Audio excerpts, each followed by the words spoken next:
Entonces, voy a contarles muy rápidamente.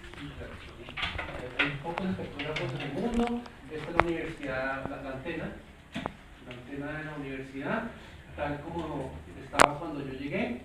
Yo hablando con el profesor Benjamín Mostra, que es el director del Observatorio de Los Ángeles, yo le mencioné que debemos realizar muy duro con la ubicación, porque si el oriente está para acá y el occidente para allá, entonces la radiación no va a golpear, no va a hacer excitar los dipolos como debe ser. El campo eléctrico viene cuando entra a la atmósfera, se polariza y oscila principalmente en el eje norte-sur. Yo le dije, me parece lo lógico colocarlo, que los dipolos estén en el sentido norte-sur. Así que la giramos y quedó así. Estas son de ayuda. El tamaño de los dipolos es diferente para poder detectar diferentes frecuencias. Está reaccionando lentamente el aparato.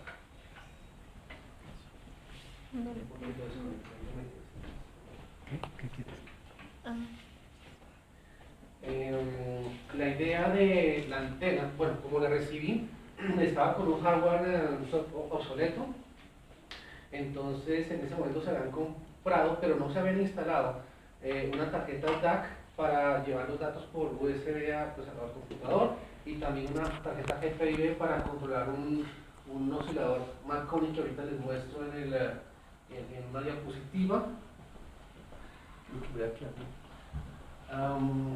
La idea de un complejo de antenas enorme que está en la India. Por decir que si puede hacerse aquí, que allá lo están viendo solo. La espalda. Pero que bien están viendo la espalda. Gracias. Por no decir otra Yo sí lo hice mejor cara.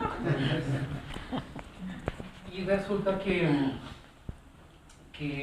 bueno, que es una antena de un experimento, de un ejercicio académico que se trajo a la Universidad de los Andes, de un montaje que está en la India con cientos de antenas idénticas, alineadas, pero pues un profesor de la India que trabajó en los Andes en la década de 2000, 2001, le invitó a un estudiante de pregrado a que montara esa antena y la pusiera a trabajar. Él se le midió, pero como que la dejó montada y medio probada, pero él se graduó, se fue y todo quedó botado. Yo llegué en el 2003, no, poco después, como no me acuerdo exactamente ahorita, 2004, a poner a andar esa antena. En los espectrógrafos grandes del mundo logran obtener o armar estas gráficas. En el eje X tengo tiempo, en el eje Y tengo frecuencia, y con diagramas de colores veo la intensidad de la señal. Por lo tanto, el objetivo es ver los diferentes tipos de explosiones solares que se detectan. Cada una tiene su explicación, qué tipo de burst fue. No soy especialista en física solar. No era mi objetivo era poner a andar la antena. Y pues vemos lo interesante, que simultáneamente en frecuencias, por ejemplo, desde 25 MHz hasta 200 MHz, hay información. También vemos algo interesante, que no importa el tiempo, hay unas líneas horizontales, esas significan que hubo información en esa frecuencia, de alguna fuente tal vez terrestre. Pero esto no es normal, esto es extraterrestre, es el Sol. Bien, adelante, por favor. Ya.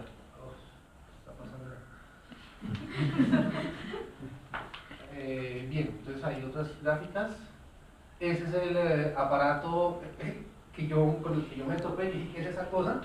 Yo hice mi maestría, no tenía ni idea de electrónica cuando yo llegué a querer poner a andar eso, y pues para mí eso era un misterio.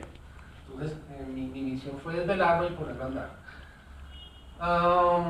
Los conocedores entienden eso como si fuera la palma de su mano. Entonces la señal entra por aquí, comienza a tener amplificación, luego filtro, luego atenuadores, luego sigue pasando, luego aquí hay que es bien interesante porque tiene una entrada, otra entrada y una salida. Acá tenemos un mezclador.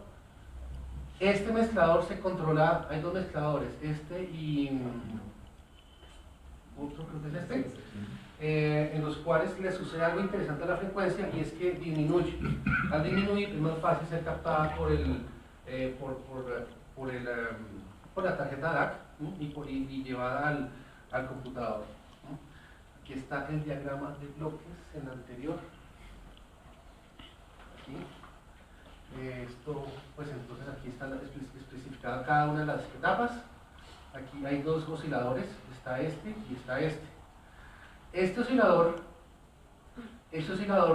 se le mete una señal entonces externa que uno controla, y esa es la que yo controlaba con el software. Me tocó aprender la view, me tocó aprender un montón de cosas y pues fue duro, pero también gratificante cuando funcionó.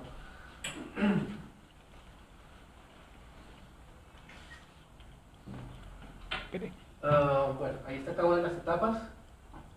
Ahí, no la anterior. Ese es el oscilador Marconi.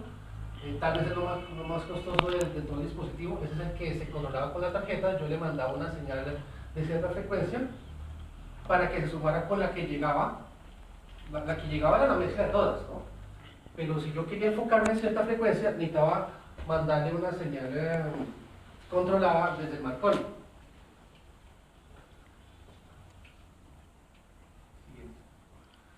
Y este es el anterior, por favor, gracias. Ese es el fenómeno, entran dos frecuencias, toda la frecuencia que quiero ver, la frecuencia controlada, la de Marconi, y el mezclador me genera este fenómeno. Sale una frecuencia que es la suma de las dos o una que es la resta de las dos. La resta es la que me sirve para mi toma de datos porque es más fácil coger una señal con una frecuencia más baja. Bueno, entonces pasemos un poquito más rápido. Ya yo entonces aprendí a caracterizar cada uno de los elementos con un analizador de espectros. Dígame y yo la paso. Quítenle ese control. Tengan dos señales. Pero para usted. Las mezcla y usted sale. Ya le quito la pila. Bueno, no, eso ya es una foto de cada uno de las. Pasemos adelante eso. Aquí también adelante. Esta es la tarjeta DAC, la que le manda llega entonces la información del receptor y va a entrar al computador. ¿Eso era como estaba? ¿Cómo? ¿Eso era como estaba? Sí, eso era así. Como esas conexiones con balas. No, es bien artesanal todo y pues. Bueno, entonces,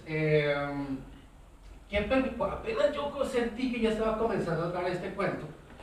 Entonces dije, bueno, mi script de la view me va a permitir tomar muchos datos separados la cantidad de tiempo que yo desee de la misma frecuencia. O puedo hacer barridos en frecuencia, desde idealmente 20 MHz hasta 250, yo lo llevo un poquito más hasta 30 MHz, hasta 300 MHz. Y entonces yo también controlaba cuánto quería demorarme entre dato y dato. Y cuántos barridos quería que hiciera. Y ya cuando logré tener el control de todo ello, pues voy a dejar andando la antena varias horas tomando datos. Adelante. 5 minutos. Así lucía la tabla de datos que iba generando. Hacemos. Y bueno, yo comencé a hacer mis pruebitas, por ejemplo,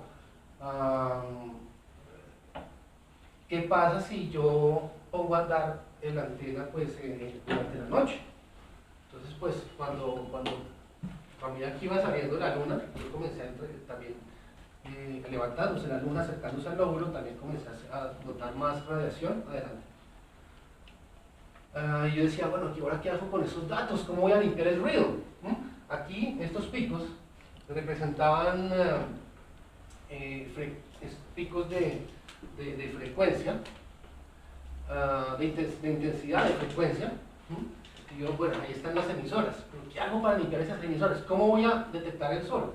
Entonces lo que yo dije fue, pues tomemos datos y hagamos un promedio, y entonces ese promedio voy a llamarlo ruido, y después a los demás datos voy a restarle esto, y entonces comenzaré a detectar que hay ciertos picos, y esos otros picos de pronto son información relacionada realmente con lo que yo quiero ver, o sea que es extraterrestre, porque ya le resté lo que yo creía terrestre.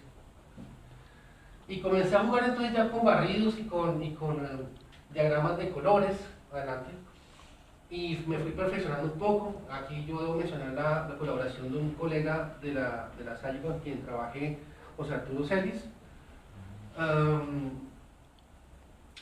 y ya lograban comenzar a medio parecerse a lo otro, adelante. Y entonces ya yo, digamos que como llegué a un graficador cómodo relativamente, y esto es, por ejemplo, tiempo, frecuencia y en colores la intensidad de la señal. Entonces vemos claramente esas líneas horizontales que representan las emisoras. Y lo más interesante es que no está bien uniforme, bien opaco entre las emisoras, adelante. Porque comencé a detectar en algunos días esto. ¿Qué significa esto? Ya hay información, algo sucedió y entonces comencé a detectar algo, simultáneamente en muchas frecuencias.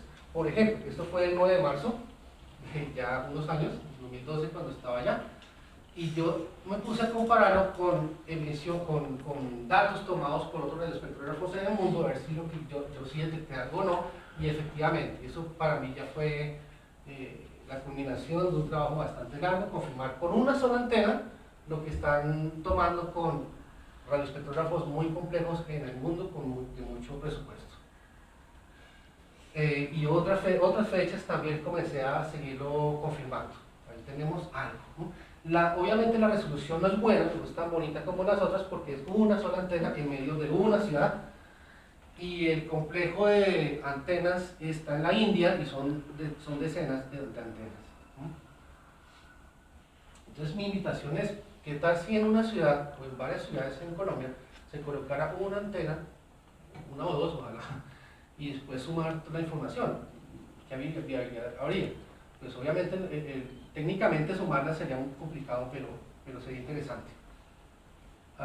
Y ya es, o puede pasar seguido, son otros gráficos de otra información que se nota que hubo algo, por eso los fui poniendo en las diapositivas.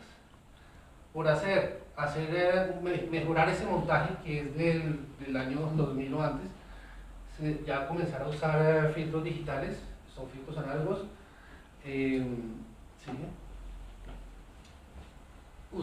Ese armatoste que ustedes vieron al comienzo, pues ya se puede cambiar con algo mucho más sencillo, y pues bueno, ahí es donde se puede trabajar. Ahí está la antena. Yo creo que podemos, la comunidad de radioastronomía, acceder otra vez a esa antena, estoy casi seguro, porque la idea no deja las cosas tiradas.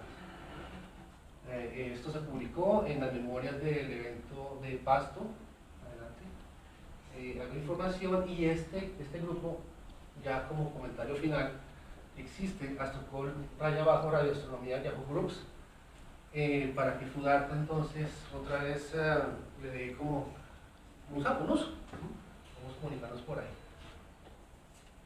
Listo, eso es todo, gracias. Muchas gracias.